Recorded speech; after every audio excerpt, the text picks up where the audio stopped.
What's up, everybody? Welcome back to the Vicious Vlog series. This is vlog number, I don't know, I've lost track of how many vlogs I've done at this point. But this is the long-awaited 2015 E3 update. Okay, well, it's not really long-awaited, it's just more of the things that I enjoyed about E3. And at the end of the video, I'm gonna ask for you guys' opinions. I wanna know what you guys enjoyed about E3. But let me go ahead and just get through all my shit, alright? Alright, cool.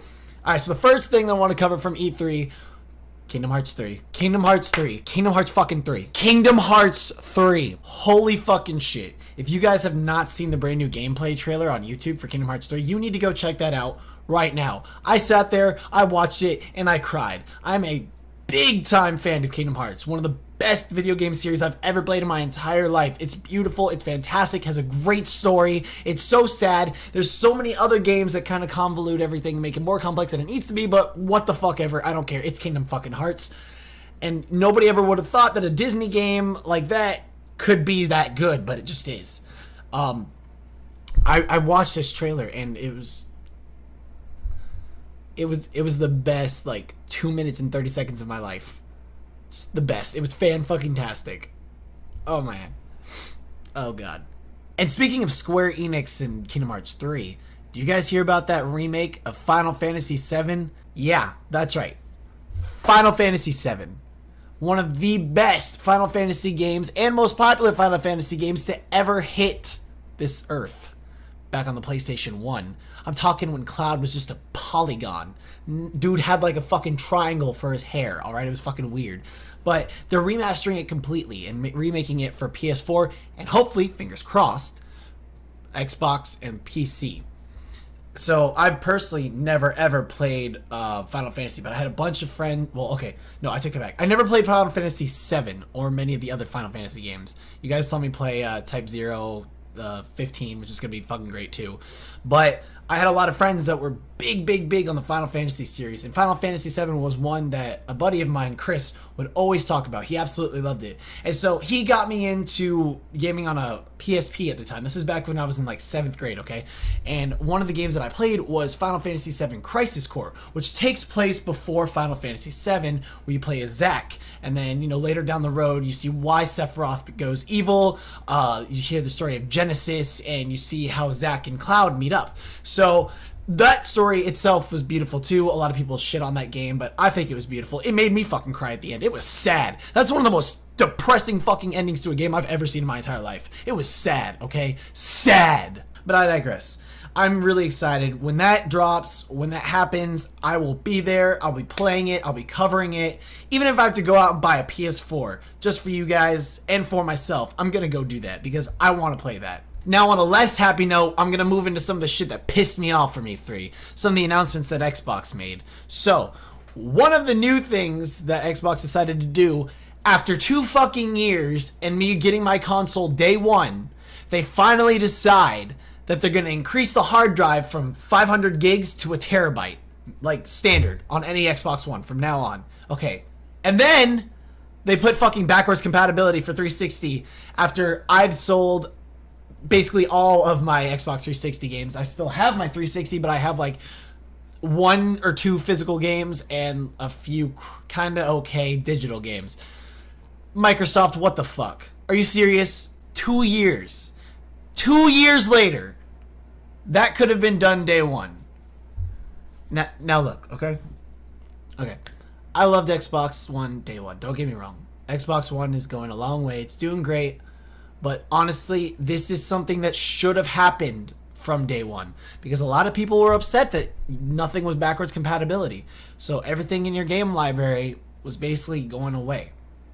It was done for. You had to start over brand new. The only thing that came with you were your gamer score, your profile, and all that shit. And then they eventually did the remakes. But that's another thing too. Remakes like GTA 5, Devil May Cry DMC, the new Devil May Cry 4 that they're remastering for the Xbox One. These are all pointless now because I can just bring that shit over from my 360 in like November or December when they release it public. So I'm not thrilled about it, and I know a lot of other people aren't too thrilled about it. It kind of pissed a lot of people off and left a sour taste in their mouth, but I don't know. I mean, I guess I'm happy because now that means like I can bring back my Black Ops 2 days, because let me be real with you guys. On hardcore TDM, hardcore anything on Black Ops 2 and zombies, my friends and I kick some ass. Now, again, I'm not going to sit here and say that I'm the best, because there are plenty of other people who are so much better than I am. So, props to y'all. But I wasn't too shabby, okay? I was not that bad. A brighter side of the new things that were announced for Xbox were the early access, which is basically now going to treat your Xbox One kind of like a PC, you know, where Steam has the early access. You can pay to play early, try out the game for betas, alphas, give feedback to the developers, and let them know what can be improved in the game, what needs to be fixed, all the bugs, all that shit. So that's kind of cool. I am happy about that because it's going to give us early access to a lot of the exclusive Xbox One titles or any other games coming out that I really don't feel like playing on both my PC and my Xbox One. Sometimes I'm going to choose sides. And I'm sorry if anybody's watching this E3 update looking for PlayStation and PC stuff. I'm going to be real with y'all. I was at work the majority of this week. I missed everything about E3. So I'm only getting some of my information from articles and friends and what I've been told. I completely missed E3. Don't be mad at me. Don't sit there and hate on me for it, all right? I know it's going to come, but it's not my fault, all right? I got to earn money. I got bills to pay, and everybody out there who got bills to pay knows the struggle is real. Can I get an amen? Amen! Anyways. Oh, by the way, that new Elite controller... Look, Xbox. In my personal opinion... No, not you. Stop it. Stop listening! In my personal opinion, it's kind of pointless for me. I'll stick with this shit any day. Basic controller with a custom paint job. That's about all I need. Alright, I'll pay $150 for that. Maybe put a cool ass little LED right here that's not white, but like, I don't know. Personally, for me, having added paddles and things for buttons kind of makes it feel a little cheap. Like, I guess, I don't know if you can call it being a true gamer, sticking to like the hardcore basics of a regular ass controller, but to me that's what it is. I'm a true gamer. I'll stick to a hardcore, regular ass controller, learn all the basic skills, and adapt to the control schemes. That's just the kind of person I am. I'll learn. I don't care. Now, I mean, when you come to PC gaming, that's a whole different like level, because all these hardcore PC gamers, they've got like the mice that have like the 12 different fucking buttons on them, and then you've got the keys that do all this different shit. So I mean, they kind of need that shit to do all the functions that they need to do, but at the same time, maybe not really. I don't fucking know. Okay, all I know is I'm sticking to the basics. It was cute. It was a cute little controller. Don't get me wrong. So for all of you guys who want to go out there and try to be hardcore with it, go ahead, do your thing. I won't sit here and judge you for it, but just know you can't get me to do that shit either. Sorry. Alright, now that rant's over, I've got one more thing to kind of rant about that I'm pissed off about. It's not really me. I'm not super pissed off about it, but I know a lot of other people who play Destiny are pissed off about it. When they talked about the Destiny expansion, what I believe from what my friend Billy from work told me is that anybody who gets the new Destiny expansion for like $80, which is Destiny plus like 2 or 3 DLCs and then the new DLC, they get all this super special shit included with it for all like $80. But if you're just buying the Destiny, like the brand new expansion, Taken Kings or whatever it's called, anybody who's been working like hardcore since day one, they don't really get anything super duper special. They get like a special emblem and something else, and that's about it, which is kind of a kick to the face for all the people who have been sitting there putting their like blood and sweat into Destiny and doing all this shit, because they've been putting all this work in. And then you're going to let all the casuals come in who don't really want to work hard for it. And you're just going to give them all this nice shit so they can catch up easy. Come on. Come on, really? What about the gamers that have worked hard as fuck to get to where they are? You know, a lot of these people have put hundreds of hours into Destiny. And now, I'm not going to say that that's me. I put maybe about 30 hours into Destiny and got really bored just because it got really repetitive. And I didn't really have anybody to play with. That's just my personal opinion. It wasn't a bad game. Destiny was a great game while I played it. Loved it, had fun with it. It just got super boring and repetitive. And so that's how I feel about it. But I liked it. Don't get me wrong. I liked it. But it's for all my friends who, you know, stuck through it and worked their asses off for it. I feel for them. Definitely feel for them. And I feel for any of you guys that are kind of hurt about that too. I would be too if that was me. But once again, I don't make the rules. We don't make the rules. We just get thrown all the shit. And that's that. Now, some of the final things that I'm going to cover here are things that, again, I'm happy. We're going to go from happy to low, back to happy, just so we don't end on a shitty note, okay? Okay, cool. So, as you guys know, Gears of War 4 is a thing. I'm not a super big Gears of War fan. I think it's a great game series. Don't hate me for this. But I'll probably look into it. Yeah, I think it'll be something worth looking into. Because, I mean, why the fuck not? Gears of War has come a long way. It's got a great franchise behind it. It's got billions of fans. Okay, probably not billions, but millions. But still, it's got a fucking huge-ass fan base. And it's a great game. It's really competitive. That's where a lot of people get professionally good at what they do. And so, you know what? Like, I'm definitely looking forward to Gears of War 4. And then the remaster of Gears of War, which is coming to Xbox One in August. That one is looking great. What are you doing? I didn't say watch TV. Anyways, you're gonna have to forgive her. She's very moody today. So yeah, that's that for that. Sorry. And then Rise of the fucking Tomb Raider. I haven't played the first Tomb Raider. I need to fucking play it, but the new one looks fucking fantastic too. It's beautiful. Oh my god. And I'm so happy that they're taking the Tomb Raider series and doing what they're doing with it, because it's phenomenal. I heard nothing but good things about the last Tomb Raider, and the new one can only be expected to be better. And if it's not gonna be better, if it's worse than the last game, people are gonna fucking riot. And that's gonna be bad.